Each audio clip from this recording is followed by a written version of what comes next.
game in Tigers Stadium on Tuesday night since he was a member of the Tigers back in 1987, that prior to his days with the Los Angeles Dodgers.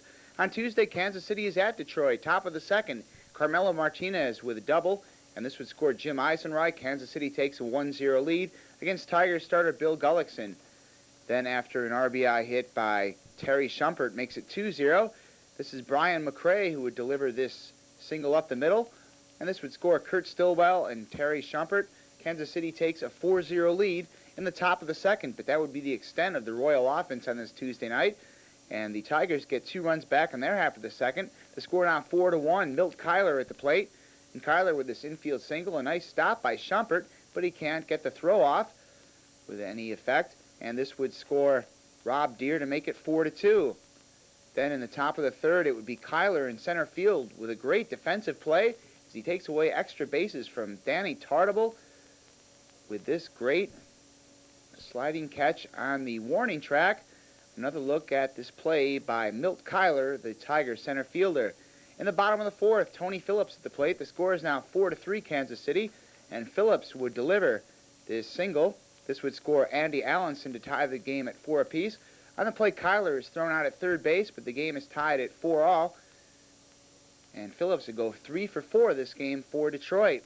Meanwhile, Alan Trammell in the bottom of the sixth would drive in the go-ahead run, as with 2 outs, he would single this off Royal reliever Kevin Apier, and it would score Phillips to make it 5-4. That would be the final score as the Tigers win for the 6th time in their last 7 games. Meanwhile, Kansas City loses for the 9th time in their last 11 games. Gullickson, the Detroit starter, improves to 4-0 as he works 7 innings, striking out 6 Royals, including Terry Shumpert in the top of the 7th. From the new Comiskey Park as Jeff Torborg and the White Sox host the Milwaukee Brewers. Action from the top of the first inning. Willie Randolph with the base hit off of Greg Hibbard. This will score Paul Molitor. 1-0 Milwaukee with the lead in the top of the first inning. In the bottom of the first, the White Sox come back. Carlton Fisk with a ground ball out. On the play, Tim Raines scores, and the game is tied up at 1 in the bottom of the first inning. The game would remain a 1-1 tie through 8 innings. Good pitchers duel in this game. Kevin Brown for the Milwaukee Brewers has 4 strikeouts through 8 innings. Here he strikes out Carlton Fisk in the bottom of the 6th inning. In the top of the 7th inning, White Sox pitcher Greg Hibbard gets some fine defensive play from Robin Ventura as he takes a base hit away from Dante Bichette. Nice stretch on the other end by Corey Snyder. 1-1 is the score through 8 innings in this game. The game would remain a 1-1 tie until the bottom of the 12th inning. Sammy Sosa up to lead off the bottom of the 12th. It's a solo home run off of Mark Lee. Sammy Sosa home run number 4. Chicago wins 2-1 in 12 innings. Mark Lee was the loser. He's 1-0. Bobby Thigpen was the winner. He's 1-0. Diego, the Padres playing host to Jose DeJesus and the Philadelphia Phillies in the top of the 2nd inning with 2 outs. It's DeJesus at the plate with the single up the middle. Sean Abner with the throw home, and Dickie Thon slides in safely around Benito Santiago's tag. The Phillies take a 1-0 lead. Here's another look at the throw home by Sean Abner. Dickie Thon sliding in around Benito Santiago's tag. It's 1-0 Phillies. In the top of the 4th with 1 out, Philadelphia goes up 2-0. Dickie Thon with the double to left field off of Bruce Hurst.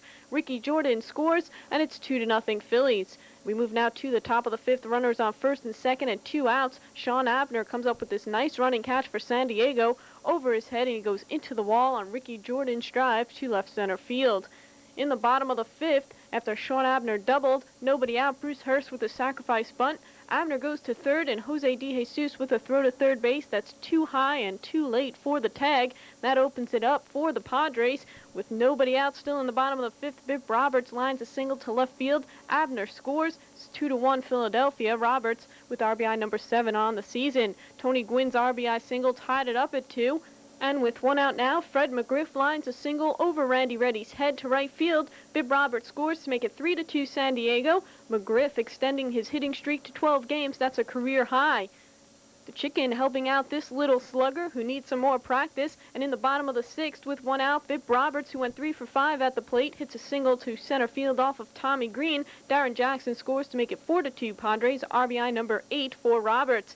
The Padres take it by that final score. Things got a bit better for this young man. Bruce Hurst, the winning pitcher, is 4-0. DeJesus falls to 0-2 with the loss. Craig Lefferts picked up his 7th save. He's entertained the Texas Rangers on Tuesday night. And in the top of the first, Texas breaks out to the quick lead. With runners on first and third and one out, Julio Franco hits the ground ball to Manuel Lee at short, but he has trouble getting the ball out of his glove. And as a result, the double play not turned, and Brian Downing comes in to score on the force play. It's 1-0 Texas. Ed Sprague, the Blue Jay third baseman, filling in for Kelly Gruber, who's on the DL, with a great stop here in the top of the fourth. On this Gary Pettis smash, he throws to second to get the force play. Then in the top of the fifth, the score still 1-0. Steve Buechele up for the Rangers, and he would drill this single off Toronto starter Jimmy Key.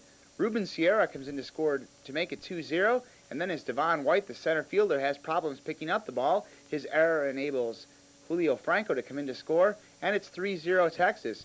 In the bottom half of the fifth, the Blue Jays get those 2 runs back on Roberto Alomar's second home run of the year. This is a 2-run shot off Texas starter Kenny Rogers, and it cuts Texas's lead to 3-2 as the home run goes off the screen at the foul pole. But that would be the final score, as Bobby Valentine's Rangers would hold on to the victory. Jeff Russell would get the final 4 outs of this game. He retires Alomar on a fly out to left field with a tying run on third base to end this one. As Texas wins 3-2, Rogers the winner 1-3. Key is the loser 4-2. Russell gets his 6th save as the Rangers have beaten Toronto in 7 of their last 8 meetings. On Kirby Puckett and the Minnesota Twins, and in the top of the first inning, Puckett lined to single right field of Boston starter Greg Harris. This knocked in Dan Gladden for third base, and the Twins led 1-0. On the mound for the Twins in this game was Scott Erickson, who entered the game with 22 scoreless innings pitched, and in the bottom of the third inning struck out Tony Pena, swinging. In the bottom of the fourth inning, Erickson got some fine defense from his third baseman Mike Pallerillo, who made a diving stop on Jordy Reed's ground ball to third base and threw him out 5-3. Nice play by Minnesota third baseman Mike Pallerillo. A sac fly and a single in the top of the fifth inning gave Minnesota a 3-0 lead. Then in the top of the seventh inning, they increased the lead to 6-0 as Shane Mack came up and connected for a pinch hit 3-run homer on Joe Heskett's first pitch of the game. It was Mack's second home run of the season, his first pinch hit home run of the season. RBIs 5, 6, and 7 as Kirby Puckett and Chili Davis scored a home run, and the Twins led 6-0. Moving to the bottom of the ninth inning, the score 9-0. Mike Greenwell grounded out to second base, and this gave Erickson a streak of 30 1/3 scoreless innings pitched, tying Frank Viola's team record. But the next batter was Tom Bernansky, and he connected for a mammoth 3-run homer to left center field. His 5th of the season, the Twins won 9-3. Erickson got the win, he's 4-2. Harris got the loss, he's 1-2.